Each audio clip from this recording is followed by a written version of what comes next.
El difunto yo, por Julio Garmendia. Examiné apresuradamente la extraña situación en que me hallaba. Debía, sin perder un segundo, ponerme en persecución de mi alter ego, ya que circunstancias desconocidas lo habían separado de mi personalidad. Convenía darle alcance antes de que pudiera alejarse mucho. Era necesario, mejor dicho, urgente, muy urgente, tomar medidas que le impidieran, si lo intentaba, dirigirse en secreto hacia algún país extranjero, llevado por el ansia de lo desconocido y la sed de aventuras. Bien sabía yo, su íntimo, iba a decir inseparable, su íntimo amigo y compañero, que tales sentimientos venían aguijoneándole desde tiempo atrás, hasta el extremo de perturbarle el sentido crítico y la sana razón que debe exhibir un alter ego en todos sus actos, así públicos como privados.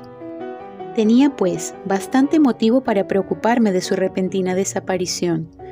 Sin duda acababa él de dar pruebas de una reserva sin límites, de inconmensurable discreción y de consumada pericia en el arte de la astucia y el disimulo. Nada dejó traslucir de los planes que maestramente preparaba en el fondo de su silencio. Mi alter ego, en efecto, hacía varios días que permanecía silencioso, pero en vista de que entre nosotros no mediaban desavenencias profundas, atribuí su conducta al fastidio, al cual fue siempre muy propenso, aun en sus mejores tiempos, y me limité a suponer que me consideraba desprovisto de la amenidad que tanto le agradaba. Ahora me sorprendía con un hecho incuestionable. Había escapado sin que yo supiera cómo ni cuándo. Lo busqué enseguida en el aposento donde se me había revelado su brusca ausencia. Lo busqué detrás de las puertas, debajo de las mesas, dentro del armario. Tampoco apareció en las demás habitaciones de la casa. Notando, sorprendida, mis idas y venidas, me preguntó mi mujer qué cosa había perdido. «Puedes estar segura de que no es el cerebro», le dije, y añadí hipócritamente, «he perdido el sombrero». «Hace poco saliste y lo llevabas. ¿No me dijiste que ibas a no sé qué periódico a poner un anuncio que querías publicar? No sé cómo has vuelto tan pronto». Lo que decía mi mujer era muy singular. ¿A dónde, pues, se había dirigido mi alter ego? Dominado por la inquietud, me eché a la calle en su busca o seguimiento. A poco noté, o creí notar, que algunos transeúntes me miraban con fijeza, cuchicheaban, sonreían o guiñaban el ojo. Esto me hizo apresurar el paso y casi correr, pero a poco andar me salió al encuentro un policía, el cual, echándome mano con precaución, como si fuera yo algún sujeto peligroso o difícil de prender, me anunció que estaba arrestado. Viéndome fuertemente asido, no me cupo de ello la menor duda. De nada sirvieron mis protestas, ni las de muchos circunstantes. Fui conducido al cuartel de policía, donde se me acusó de pendenciero, escandaloso y borracho, y además de valerme de miserables y cobardes subterfugios, habilidades, mañas y mixtificaciones para no pagar ciertas deudas de café, de vehículos de carrera, de menudas compras. Lo juro por mi honor, nada sabía yo de aquellas deudas, ni nunca había oído hablar de ellas, ni siquiera conocía a las personas o los sitios. ¿Y qué sitios?, en donde se me acusaba de haber escandalizado. No pude menos, sin embargo, de resignarme a balbucir excusas, explicaciones. Me faltó valor para confesar la vergonzosa fuga de mi alter ego, que era sin duda el verdadero culpable y autor de tales supercherías, y pedir su detención.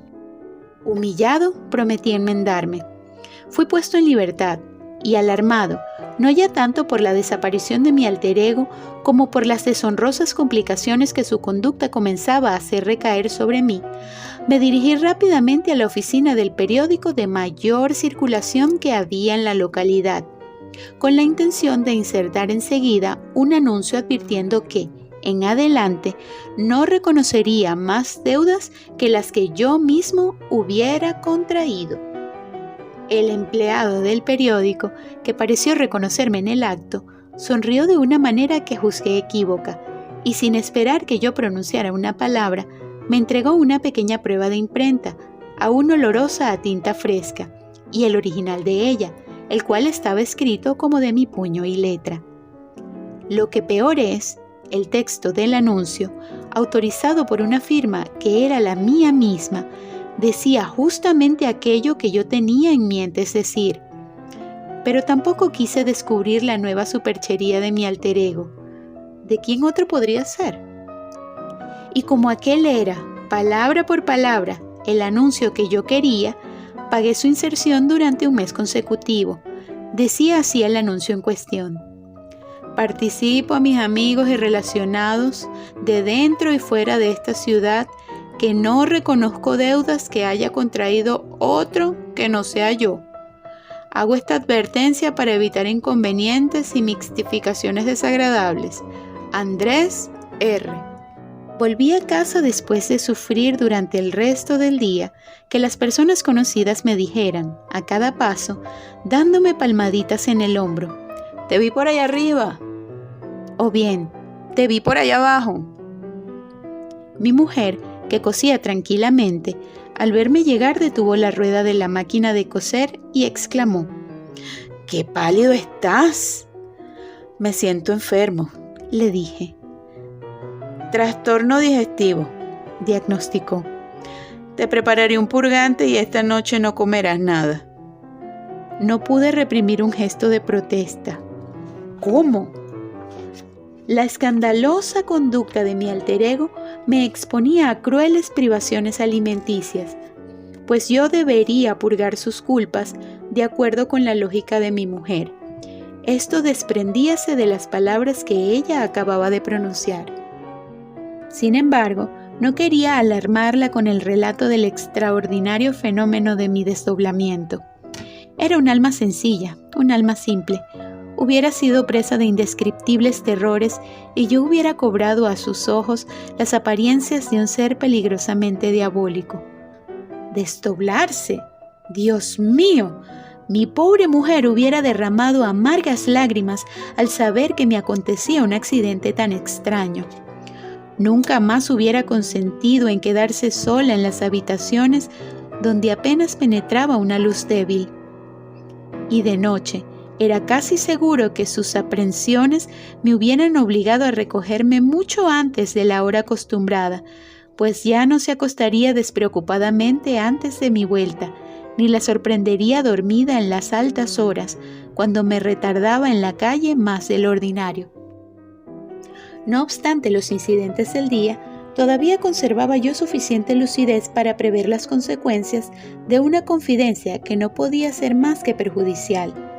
Porque si bien las correrías de mi alter ego, pudiera suceder que, al fin y al cabo, fuesen pasajeras, en cambio sería difícil, si no imposible, componer en mucho tiempo una alteración tan grave de la tranquilidad doméstica como la que produciría la noticia de mi desdoblamiento.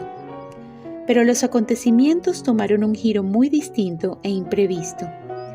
La defección de mi alter ego, que empezó por ser un hecho antes risible que otra cosa, acabó en una traición que no tiene igual en los anales de las peores traiciones. Este inicuo individuo.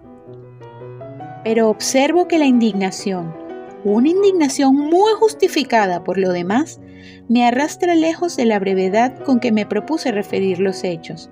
Helos aquí, enteramente desnudos de todo artificio y redundancia. Salí aquella noche después de comer frugalmente, porque mi mujer lo quiso así y me dijo, no obstante mis reiteradas protestas, que me dejaría preparado un purgante activísimo para que lo tomara al volver. Calculaba que mi regreso sería, como de ordinario, a eso de las 12 de la noche. Con el fin de olvidar los sobresaltos del día, busqué en el café la compañía de varios amigos que, casi todos, me habían visto en diferentes sitios a horas desacostumbradas y hablaban maliciosamente de ciertos incidentes en los cuales hallábase mezclado mi nombre, según pude colegir, pues no quise inquirir nada directamente ni tratar de esclarecer los puntos. Guardé bien mi secreto, disimulé los hechos lo mejor que pude, procurando despojarlos de toda importancia. Una discusión de política nos retuvo luego hasta horas avanzadas. Eran las 2 de la madrugada cuando abrí la puerta de la casa, empujándola rápidamente para que chirriara lo menos posible. Todo estaba en calma, pero mi mujer, a pesar de que dormía con sueño denso y pesado, despertó a causa del ruido. Los ojos apenas entreabiertos, me preguntó entre dientes cómo me había sentado el purgante. «¡El purgante!», exclamé. «Llego de la calle en este momento y no he visto ningún purgante. Explícate, habla despierta. Eso que dices no es posible». Se desperezó largamente. «Sí», me dijo, «es posible, puesto que te lo tomaste en mi presencia y estabas conmigo y comprendí el terrible engaño de mi alter ego. La traición de aquel íntimo amigo y compañero de toda la vida me sobrecogió de espanto, de horror, de ira.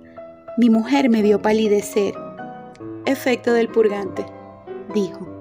Aunque nadie, ni aun ella misma, había notado el delito de mi alter ego, la deshonra era irreparable y siempre vergonzosa a pesar del secreto.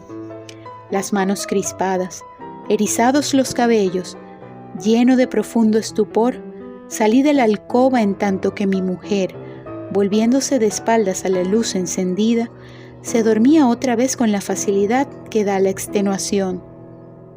Y fui a colgarme de una de las vigas del techo con una cuerda que hallé a mano. Al lado colgaba la jaula de Jacintico, el loro, y seguramente hice yo algún ruido en el instante de abandonarme como péndulo en el aire, pues Jacintico, despertándose, esponjó las plumas de la cabeza y me espetó, como solía hacerlo cada vez que me veía pasar junto a su jaula. «¡Adiós, doctor!».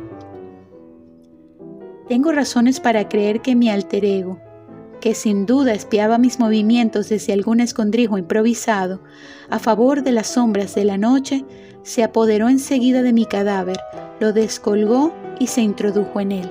De este modo volvió a la alcoba conyugal, donde pasó el resto de la noche ocupado en prodigar a mi viuda las más ardientes caricias. En mi hogar nadie pareció darse cuenta de que yo había desaparecido para siempre. No hubo duelo ni entierro. El periódico no hizo alusión a la tragedia, ni en grandes ni en pequeños títulos. Los amigos continuaron chanceándose y dándole palmaditas en el hombro a mi alter ego, como si fuera yo mismo. Y Jacintico no ha dejado nunca de decirle, viéndolo pasar junto a la jaula, «¡Adiós, doctor!». Sin duda, mi alter ego desarrolló desde el principio un plan hábilmente calculado en el sentido de producir los resultados que en efecto se produjeron. Previó con precisión el modo como reaccionaría yo delante de los hechos que él se encargaría de presentarme en rápida y desconcertante sucesión. Determinó de antemano mi inquietud, mi angustia, mi desesperación. Calculó exactamente la hora en que un cúmulo de extrañas circunstancias había de conducirme al suicidio. Esta hora señalaba el feliz coronamiento de su obra, y es claro que solo un alter ego que gozaba de toda mi confianza pudo llevar a cabo esta empresa. En primer lugar, el completo conocimiento que conocía de los más recónditos resortes de mi alma le facilitó los elementos necesarios para preparar sin error el plan de inducción al suicidio inmediato. En segundo término, si logró hacerse pasar por mí mismo delante de mi mujer y de todas las personas que me conocían, fue porque estaba en el secreto de mis costumbres, ideas, modos de expresión y grados de intimidad con los demás. Sabía imitar mi voz, mis gestos, mi letra y en particular mi firma, y además conocía la combinación de mi pequeña caja fuerte. Todos mis bienes pasaron automáticamente a poder suyo, sin que las leyes, tan celosas en otros casos, intervinieran de manera alguna para evitar la iniquidad de que fui víctima. También se apoderó del crédito que había alcanzado yo después de largos años de conducta intachable y correctos procederes. Y en el mismo periódico continúa publicando a diario, autorizado con su firma, que es la mía, el mismo aviso que dice: participo a mis amigos y relacionados de dentro y fuera de esta ciudad que no reconozco deudas que haya contraído otro que no sea yo. Hago esta advertencia para evitar inconvenientes y mixtificaciones desagradables. Andrés R.